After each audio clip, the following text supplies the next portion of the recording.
Hello नमस्कार दोस्तों, कैसे हैं आप सभी और कैसी चल रही है आप सभी की तैयारियां। तो आज एक और राजस्थान पुलिस का मॉडल पेपर कवर करेंगे। मोस्ट इंपॉर्टेंट 60 क्वेश्चंस और कितने आप सही कर सकते हैं कमेंट करके आपको ज़रूर बताना है। और अगर आपको ये हमारी छोटी सी मेहनत अगर आप लोग के हेल्पफुल साबित होती है, आपके लिए उपयोगी लगती है, तो आप इसको लाइक और शेयर भी कर सकते हैं। इस तरह के रोजाना अगर आपको वीडियोज़ लेने हैं तो इस बटन पे ओके कीजिए, सब्सक्राइब कर लीजिए और बेल आइकन पे ओके कर देना। और लास्ट में इसकी पीडीएफ है वो लेनी है आपको टेलीग्राम चैनल से, जिसका लिंक है वो वीडियो के डिस्क्रिप्शन में आप लोगों को मिल जाएगा। ठीक है, तो टोटल 60 क्वेश्चंस हैं।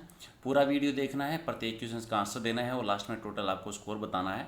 ठीक है, चलिए फिर करते हैं शुरुआत क्वेश्चन नंबर 1 से। और कर दीजिए एक बार सारे के सारे वीडियो को लाइक। पहला हमारा इजी से क्वेश्चन है कि पृथ्वीराज विजय एक ग्रंथ है, इसकी रचना किसके द्वारा की गई थी। पृथ्वीराज विजय लिखा था जयानक ने। जयानक जो है पृथ्वीराज चौहान तृतीय के दरबारी कवि थे। तो राइट आंसर आपका सी हो जाएगा। 2 आपका है कि राजस्थानी साहित्य की कौन सी श्रेणी कहानी या कथा विधा से संबंधित है। कहानी या कथा है किस में आता है, ये वात में आता है।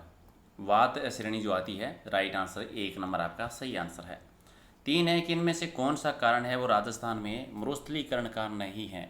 कौन सा कारण राजस्थान में मरुस्थलीकरण का नहीं है। अतिचारण है, वनोन्मूलन है, शहरीकरण नहीं है, तो शहरीकरण हो जाएगा 3 नंबर सही आंसर। 4 है कि राजस्थान में बेरिलियम का उत्पादन है वो कौन कौन से जिलों में होता है। बेरिलियम का उत्पादन होता है उदयपुर में और जयपुर में, तो उदयपुर और जयपुर सही हो जाएगा आपका। 5 आपका है कि राजस्थान में झामर कोटड़ा जो है वो किस खनिज से संबंधित है।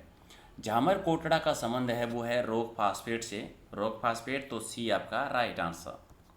क्वेश्चन नंबर 6, कि इनमें से कौन सा है अरावली का उच्चतम शिखर है। इन 4 में से अरावली का सबसे ऊंचा शिखर कौन सा है, कुंभलगढ़। कुंभलगढ़, तो राइट आंसर आपका 3 नंबर। अगला है कि राजस्थान के किस प्रदेश में बीड़ मिलते हैं। बीड़ क्षेत्र है, ये चंबल नदी के क्षेत्र में आता है, चंबल बेसिन में आता है, तो चंबल बेसिन आपका राइट आंसर, तो डी आपका राइट आंसर हो जाएगा। नेक्स्ट आपका है कि कांग्रेस की प्रथम महिला अध्यक्ष कौन रही थी। कांग्रेस की पहली महिला अध्यक्ष रही थी एनी बेसेंट, तो राइट आंसर आपका 3 नंबर। क्वेश्चन नंबर 9 है कि महाराणा सांगा ने इब्राहिम लोदी को किस युद्ध में परास्त किया था, हराया था। और इब्राहिम लोदी को हराया था खातौली के युद्ध में। खातौली का युद्ध कब हुआ था, ये कमेंट करके आप बताइए। अगला है कि किस राजपूत शासक ने मुगलों के विरुद्ध निरंतर स्वतंत्रता का संघर्ष जारी रखा और समर्पण नहीं किया था। और ऐसा करने वाले कौन से शासक थे उनका बता दीजिए। ठीक है, ये मारवाड़ के शासक थे रावचंद्र सेन।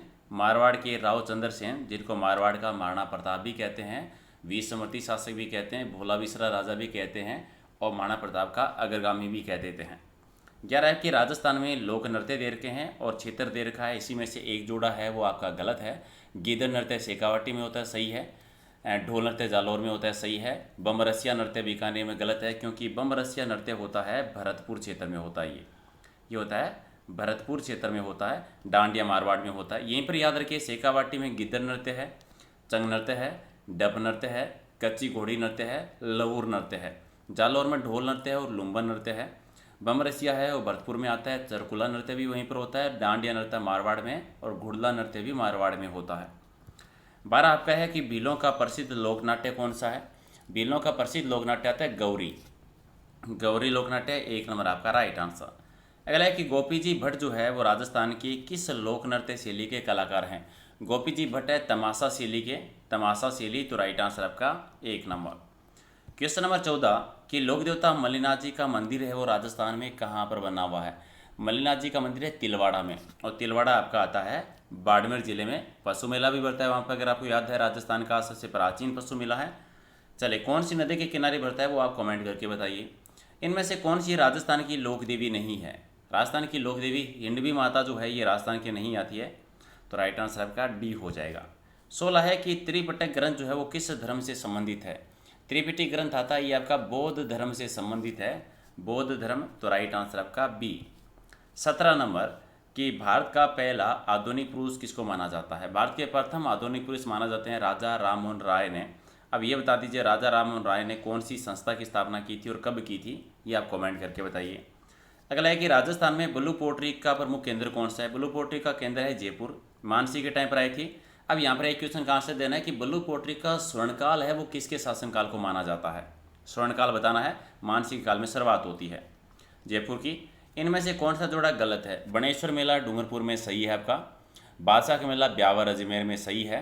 मुरु महोत्सव बाड़मेर में गलत है, मुरु महोत्सव जैसलमेर का आता है। गौतमेश्वर जी का मेला सिरोही में भी है और प्रतापगढ़ में भी है।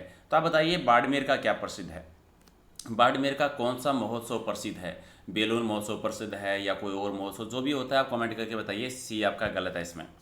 अगला है कि तारा बांध की ओढ़नी जो है वो राजस्थान की कौन सी महिलाएं हैं स्त्रियों में लोकप्रिय है? आदिवासी महिलाओं में। आदिवासी महिलाओं में तारा बांध की ओढ़नी प्रसिद्ध है, तो बी आपका राइट आंसर सी। अगला है कि इनमें से कौन सा मारवाड़ी की उपबोली नहीं आती?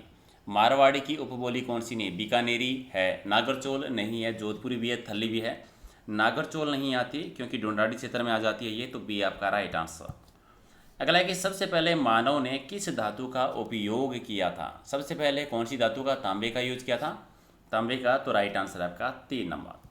ये बताइए कि 100 वाट का बल्ब जो है, बिजली का बल्ब है, वो 10 घंटे जलता है, तो 5 रुपये प्रति यूनिट की दर से विद्युत खर्च कितना आएगा?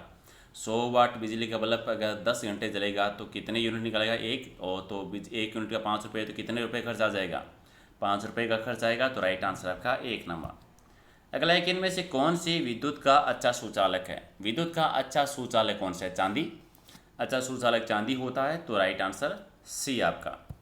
अगला है कि अलसी जो है वो किसकी प्रचुर स्रोत होता है? अलसी किसका होता है? अलसी होता है ओमेगा 3 वसमीय अम्ल का, तो राइट आंसर आपका बी हो जाएगा राइट आंसर। अगला है कि मानव की पहचान को सुनिश्चित करने के लिए जैव प्रौद्योगिकी आधारित अत्याधुनिक तकनीकी को काम में लाया जा रहा है, कौन सा? तो डीएनए फिंगरप्रिंट्स, डीएनए फिंगरप्रिंट्स जिसे पहचान होती है, तो सी आपका राइट है। 27 है कि माइक्रोवेव ओवन में जिस माइक्रोवेव ट्यूब का यूज होता है, कौन सी ट्यूब का यूज किया जाता है? तो इसमें होता है नॉर्मली मैग्नेट्रॉन ट्यूब का, मैग्नेट्रॉन ट्यूब का, तो सी आपका सही है। जूनागढ़ का जो किला है ये कहाँ पर है? जूनागढ़ का किला था बीकानेर में। जूनागढ़ का दुर्ग कह दीजिए, ज़मीन का जेवर कह दीजिए, रायसी के टाइम पर बना था। आप पहले मुझे ये बता दें, रायसी ने 1594 में बनाया था, उससे पहले यहाँ पर क्या था? बीका जी का एक निवास स्थान हुआ करता था, उसका नाम क्या था? वो आप कमेंट करके बताइए। 29 है कि अजरक प्रिंट जो है वो कहाँ की प्रसिद्ध है? अजरक प्रिंट का संबंध है बालोतरा बाड़मेर से। बाड़मेर की एक और प्रिंट है, अजरक के अलावा कौन सी प्रिंट है वो बता दीजिए आप। चलिए अगला है कि नौलखा दरवाज़ा जो है वो राजस्थान के कौन से किले में स्थित है? नौलखा दरवाज़ा है रणथंभौर में, रणथंभौर सवाई माधोपुर में। पहला साका यहीं पर हुआ था, जल जोहर भी यहीं पर हुआ था। साका कब हुआ था और किसके टाइम पर हुआ था, ये आप कमेंट करके बताइए। अगला है कि धारवन श्रेणी का दुर्ग कौन सा है? धारवन दुर्ग किसको कहते हैं? धारवन यानी ऐसा दुर्ग आता है जो रेगिस्तान में होता है, ठीक है। अब यहाँ पर 2 एग्जाम्पल बता दीजिए कि धारवन श्रेणी का दुर्ग कौन कौन से हैं राजस्थान में। ये अगला है कि हल्दी घाटी का युद्ध जो है वो किस वर्ष लड़ा गया था? 1576 में, 18 जून 1576 को, और 21 जून 1576 भी माना जाता है। तो बताना क्या आपको कि 21 जून जो मानते हैं वो कौन से इतिहासकार मानते हैं। अगला है कि किस विद्वान के अनुसार राजपूतों की उत्पत्ति है वो अग्निकुंड से हुई थी? कवि चंद्रवरदाय के द्वारा, जिन्होंने पृथ्वीराज रासो ग्रंथ लिखा था, उसी के अकॉर्डिंग, तो 1 नंबर आपका राइट आंसर। 34 है कि राजस्थान के संदर्भ में पीला पोमचा क्या है? पीला पोमचा यानी कपड़ा, तो राइट आंसर आपका 1 नंबर। अगला है कि वाला नृत्य जो है ये किस जनजाति के द्वारा किया जाता है? वाला नृत्य है ग्रासिया जनजाति का होता है, बिना वाद्य यंत्र की होता है, धीमी गति से किया जाता है, अर्ध घेरे में। अब बताना आपको क्या है कि वाला नृत्य जो है ये महिला के द्वारा किया जाता है, पुरुष के द्वारा, या दोनों के द्वारा, जिसको ग्रासियों का घूमर भी कह देते हैं इसको। अगला है कि इनमें से कौन सा आभूषण कान पर नहीं पहना जाता? कान का आभूषण कौन सा इनमें, सॉरी, कान पर पहना जाता है कौन सा? टोंटी जो है कान का है, टोंटी आभूषण जो है वो कौन का है? तो राइट आंसर 1 नंबर। 37 है कि डूंगरपुर बांसवाड़ा का जो एरिया है वहाँ पर कौन सी बोली बोली जाती है? डूंगरपुर बांसवाड़ा को प्राचीन काल में क्या कहते थे? वागड़ प्रदेश। तो बोली कौन सी होगी? वागड़ी बोली हो गई। राइट आंसर आपका 1 नंबर। ये बताइए इनमें से कौन सा स्थान जो है धूलकोट भी कहा जाता है? धूलकोट कहा जाता है आहड़ सभ्यता, आहड़ सभ्यता, ताम्रवर्ती नगरी भी कह देते हैं। कहाँ पर है? उदयपुर में है। अब बताना क्या है कि आहड़ सभ्यता की खोज किसने की थी, ये आप बता दीजिए, और कब की थी। चलिए, पृथ्वीराज विजय ग्रंथ के रचयिता जयानक है, रिपीट हो गया है। और अगला है कि गोविंद गिरी ने भील आंदोलन को दबाने के लिए मानगढ़ का जनसार किस वर्ष हुआ था? गोविंद गिरी का जो भील आंदोलन था और इसको दबाने के लिए जनसार हुआ था 1913 में हुआ था, 17 नवंबर 1913 को, ठीक है। अब बताना क्या है, गोविंद गिरी ने संत सभा की स्थापना की थी 1883 में। बताना है कि संत सभा की स्थापना कौन से जिले में की थी। अगला है कि राजस्थान में संगठित किसान आंदोलन कहाँ से शुरू हुआ था। संगठित किसान आंदोलन बिजोलिया से 1897 से 1941 44 साल चला था। अहिंसक सबसे लंबी अवधि तक चला था। तो ये मुझे बता दो, बिजोलिया किसान आंदोलन के जनक किसको कहा जाता है। बिजोलिया किसान आंदोलन का जनक किसको कहते हैं, बताइए आप कमेंट करके। वह स्थान जो मृदा शिल्प यानी टेराकोटा पद्धति के लिए प्रसिद्ध है। टेराकोटा पद्धति मृदा शिल्प के लिए कौन सा स्थान प्रसिद्ध है, मोलेला गांव। और ये बता दीजिए मोलेला गांव है वो कौन से जिले में आता है। अगला है कि राजस्थान के स्वतंत्रता आंदोलन के दौरान गिरफ्तार होने वाली जो पहली महिला रही थी उनका नाम बता दीजिए। पहली महिला थी अंजना देवी चौधरी। अब ये बता दीजिए अंजना देवी चौधरी किसकी पत्नी थी। सारे कमेंट के आंसर देने हैं ताकि आपका रिवीजन हो जाए। अगला है कि एकीकृत राजस्थान के निर्माण में मत्स्य संघ में शामिल रियासतें कौन कौन सी थी। मत्स्य संघ में थी अलवर, भरतपुर, धौलपुर, करौली रियासतें थी। ठीक है, के एम मुंशी की सिफारिश पर नॉर्मली मत्स्य संघ नाम रखा गया था। उद्घाटन हुआ था भरतपुर के दुर्ग में। राज प्रमुख बने थे धौलपुर के उदयभान जी बने थे। ठीक है, राजधानी बनी थी अलवर बनी थी। अब बताना आपको क्या है, बताना है कि इस 4 रियासतों के साथ में एक ठिकाना भी मिला था। उस ठिकाने का नाम बताना है आपको कि कौन सा ठिकाना मिलाया गया था।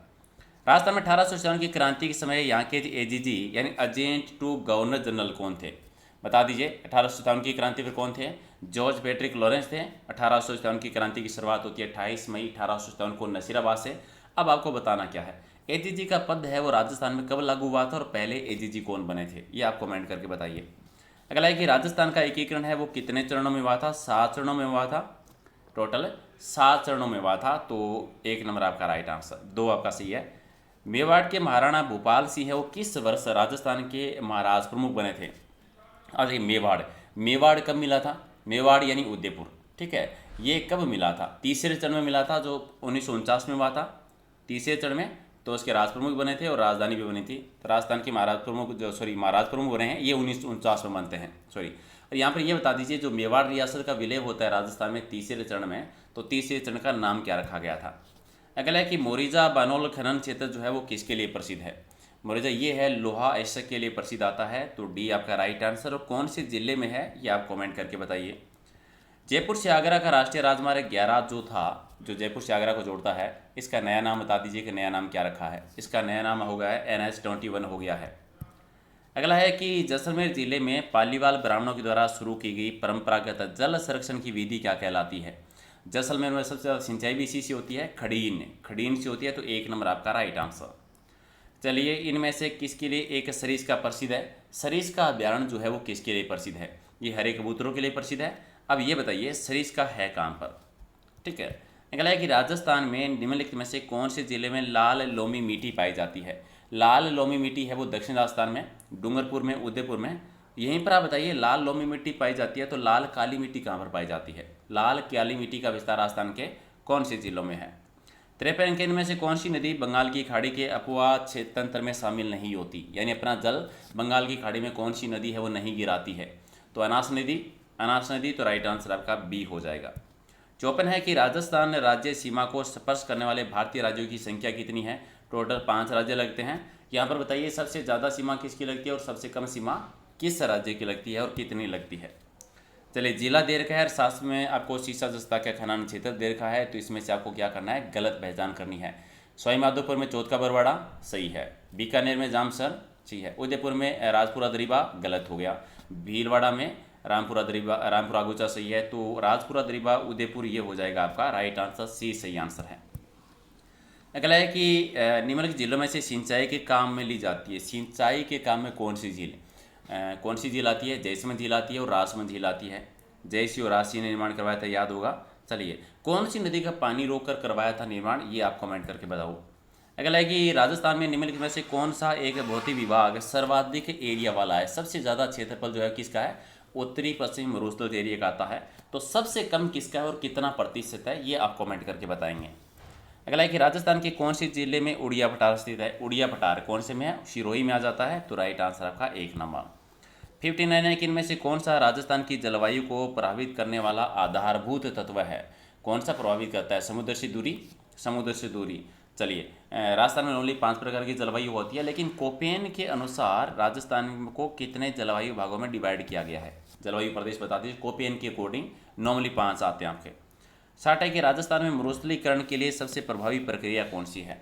सबसे प्रभावी प्रक्रिया है वनस्पति ऑनियन, तो राइट आंसर आपका सी हो जाएगा। चलिए 60 में से कितने सही हुए हैं कमेंट करके बताइए। और हमारी छोटी सी मेहनत अगर आपके लिए उपयोगी साबित होती है, अगर आपको लगता है इससे आपको फ़ायदा हो रहा है तो लाइक करिएगा, शेयर कीजिएगा और पीडीएफ लेके इसकी रिवीजन कर लेना। पीडीएफ मिलेगी टेलीग्राम चैनल से, लिंक वीडियो के डिस्क्रिप्शन में है, या फिर आप सर्च कर लेना प्रहलाद सारण सर के नाम से टेलीग्राम पे। और इसी नाम से फेसबुक ग्रुप भी है, फेसबुक पेज भी है, तो वहाँ पर भी आपको अलग अलग वीडियोज़ मिलते हैं नए नए, वो भी आप ज्वाइन कर सकते हैं। और अगर आप इंस्टाग्राम यूज़ करते हैं तो मैं भी यूज़ करता हूँ, तो आप वहाँ पर भी ऐड कर सकते हैं, ताकि हम बातें करते रहेंगे और जो भी आपकी समस्या है वो भी सुनता रहूँगा मैं, जो भी आपके क्वेश्चंस होते हैं और नई नई स्टोरी है, नई नई अपडेट है, वो वहाँ पर भी आपको मिलती रहेगी। तो मिलते हैं अगले वीडियो में कुछ और इंपॉर्टेंट क्वेश्चनों के साथ। तो वीडियो देखने के लिए थैंक यू।